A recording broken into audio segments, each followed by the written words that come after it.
أعوذ بالله من الشيطان الرجيم. بسم الله الرحمن الرحيم. إن الله وملائكته يصلون على النبي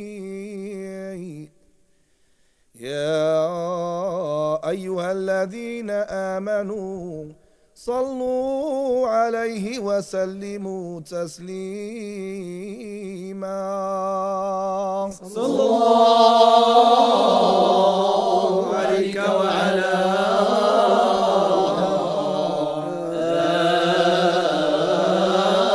آلك وسلم. اللهم صل صلاة كاملة وسلم سلاما تاما على سيدنا محمد الذي تنحل به العقد وتنفرج به الكرب أعوذ بالله من الشيطان وتقضى به الرجيم. بسم الله الرحمن الرحيم. الحمد لله رب العالمين، والصلاة والسلام على سيدنا محمد خاتم النبيين وإمام المرسلين. اللهم صل وسلم وبارك وأنعم على سيدنا محمد وعلى أصحابه ومن تبعهم بإحسان إلى يوم الدين.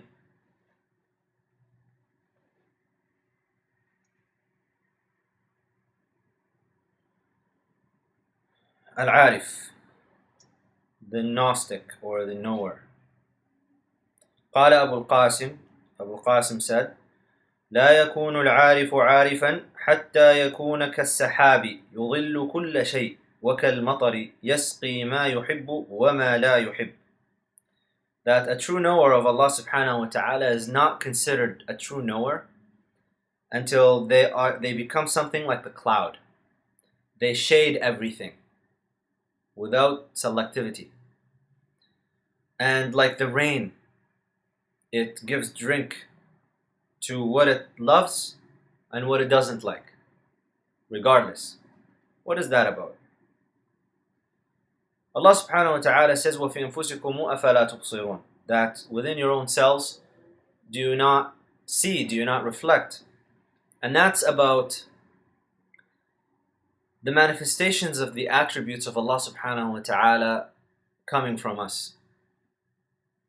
We act somewhat like reflections. For example, when you seek justice, when you see something that's being done wrong and you want justice for the individual that's being oppressed, that is a manifestation of the just, al-adl. When you see someone who is, when you have mercy towards someone, right? You have mercy towards a child that's ill, right? And you want to cure them or do something like that. So that's Ar-Rahman or Ar-Rahim being manifested within you. That you have an inkling, you have a little bit of a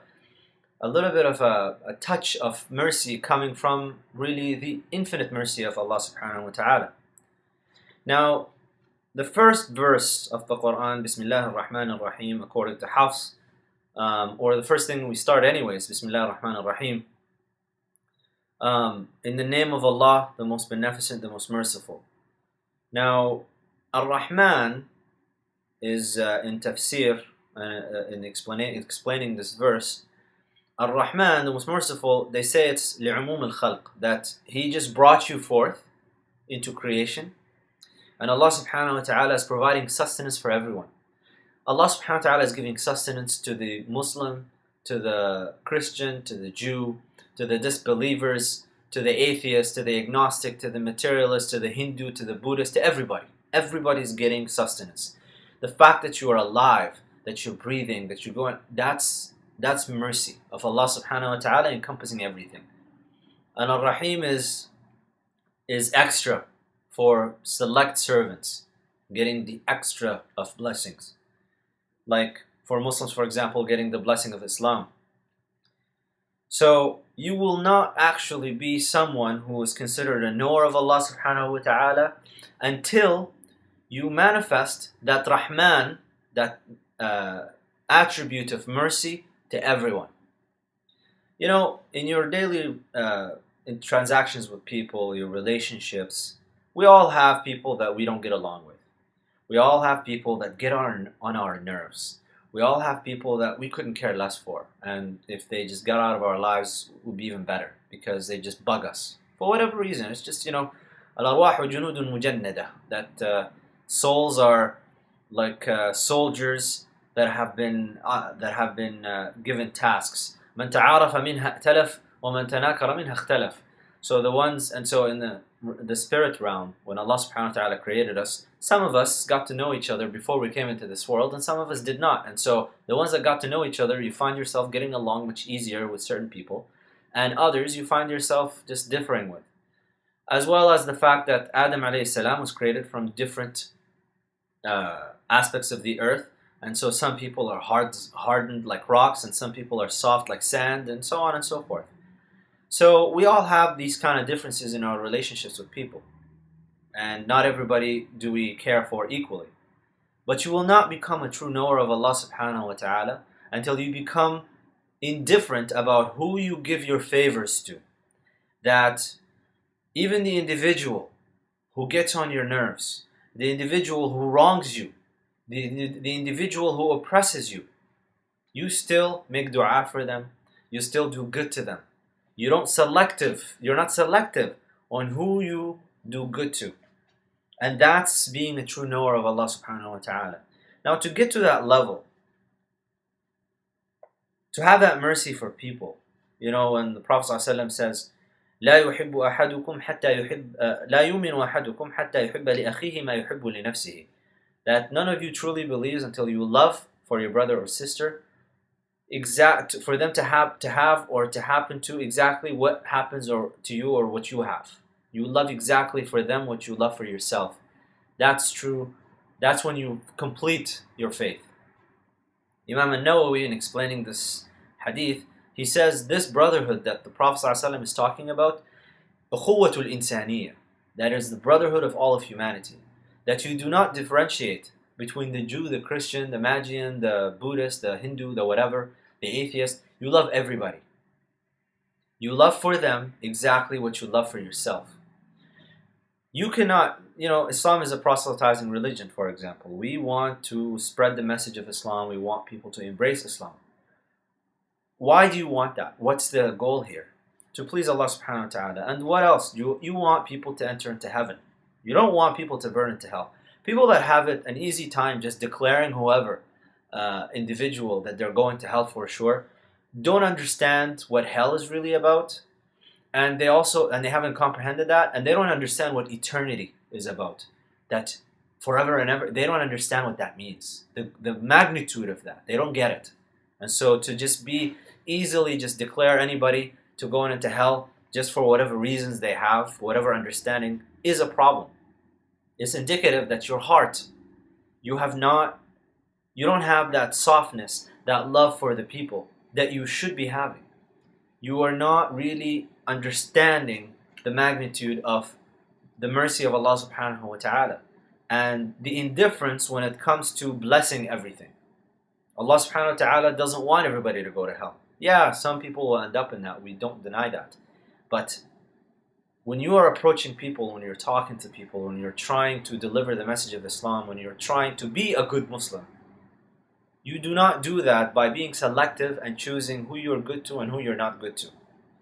One of the people that will be forgiven on the Day of Judgment is someone who has debts with people, and for the sake of Allah subhanahu wa ta'ala, he just says, I forgive all your debts, I don't need any of this to be paid back. That person will come on the Day of Judgment, and Allah subhanahu wa ta'ala will tell him, we are more generous than your generosity, that you forgave your debts to the people, we forgive all your debts to us. All his transgressions, this person, against Allah subhanahu wa ta'ala, for the sake of his generosity, Allah will show him that he is more generous than him and he forgives them. Just like when you know that some people are talking about you behind your back, you know that certain people wronged you in some way, for you to just say, I forgive everybody, and I just let, just eat from my back whatever you want to eat.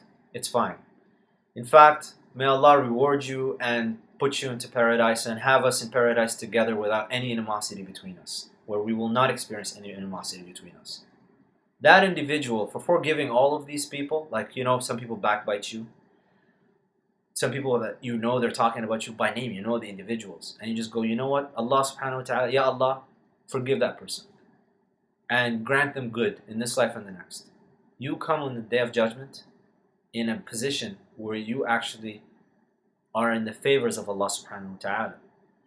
So again, you cannot claim to be on the path towards Allah subhanahu wa ta'ala truthfully until you approach His creation and you look upon it with the eye of mercy.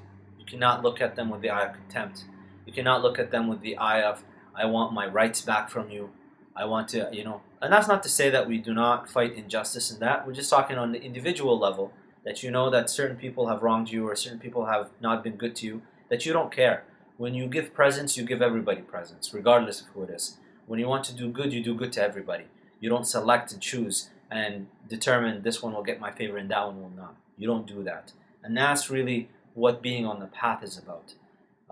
That you really look at yourself as insignificant in the eye of, in relation to everybody else. Because all you care about is your relationship with Allah subhanahu wa ta'ala. That's what matters. And what you care about is how does that translate? How you treat people? Do you want Allah subhanahu wa ta'ala to be selective with you? Or would you rather Allah subhanahu wa ta'ala just give you a blank slate when you come on the Day of Judgment and just say, you know what? You've transgressed upon us, upon our rights, and you've crossed the limits. But because of how you approached our creation, we as well, we will give you the same treatment. How you treated others, we will treat you the same and give you a blank forgiveness. And that's the idea. سبحانك اللهم وبحمدك أشهد أن لا إله إلا أنت أستغفرك وأتوب إليك والسلام عليكم. حاشا لجودك أن تقنط عاصيا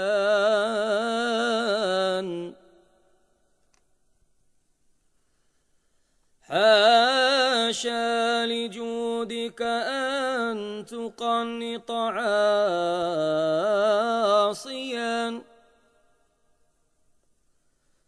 الفضل أجزل والمواهب